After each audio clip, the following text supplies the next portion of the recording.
All right, we're ready to rock. We're about to get this all pumped right now. We've cleared out as a working area for us. We have everything ready to go. We've had everything inspected by a deputy inspector. You can see here we got our dowels in that are dialed in. Then those dowels come out and then they splice to these 2 runs of number 4 rebar. Tie in there, and we have our lowers and then our uppers. We have our cross members right here locking it in.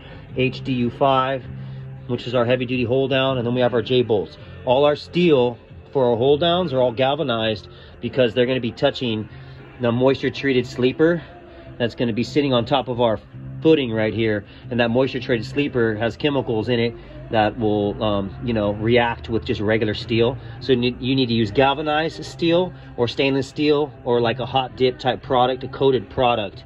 You can't just use regular black steel for these J bolts, especially if you're going with the moisture treated top plate, which you have to if it's touching concrete. But we're about to get this going. We're just waiting for the concrete truck to get here. We already got the pumper here rocking and rolling, has his hose rolled out, so we're ready to go, just waiting on the concrete to actually show up, and then we're going to start pumping everything.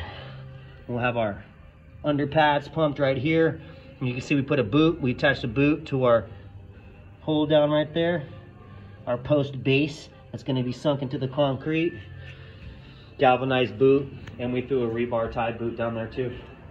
And then we have this pad as well, which has 2 number 5s locked into the footings on the outside and then dialed in. Then we have this HDU5 right here, all thread, already sunk down into the footing as well. So once this all gets poured, we'll be ready to go. We can start setting this beam, a post, and then run the LVL across there. See how we do it. It's gonna pull out.